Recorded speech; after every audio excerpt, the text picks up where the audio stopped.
వాగ్దానం చేసిన వాడు నమ్మదగిన వాడు కనుక వాగ్దానాన్ని గట్టిగా పట్టుకుందామని చెప్పేసి అంటున్నాడు.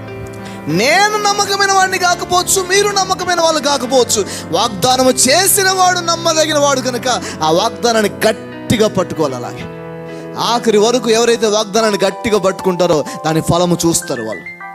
మనము ఎవడన్నా బ్రదర్ నీ పరిస్థితి నాకు అర్థమైంది బ్రదర్, 10,000 నీకు కొడతా చూడు సాయంత్రం కల్లా అన్నోడి మాటని ఎంత సీరియస్గా తీసుకుంటామంటే వాడు స్విచ్ ఆఫ్ చేసి పెట్టుకున్నా కూడా మళ్ళీ ఫోన్ చేస్తాం. 10 నిమిషాలకు ఒకసారి ఫోన్ చేస్తూనే ఉంటాం. ఎత్తడా ఎందుకైందో స్విచ్ ఆఫ్, ఛార్జింగ్, వాడిని అర్థం చేసుకుంటున్న తర్వాత వారం రోజులు కూడా కనపడకుండా ఫోన్ ఎత్తకుండా స్విచ్ ఆఫ్లో ఉంటే దుర్మార్గుడు అంటాం. బైబిల్ చెప్తుంది దేవుడు నమ్మదగిన వాడంట. వాగ్దానము చేసిన వాడు నమ్మదగిన వాడు కనుక వాగ్దానాన్ని గట్టిగా పట్టుకోవాలి. నేను ఆశీర్వదిస్తానని చెప్పిన దేవుడు నమ్మదగిన వాడు కాబట్టి ఆ మాటను గట్టిగా పట్టుకోవాలి.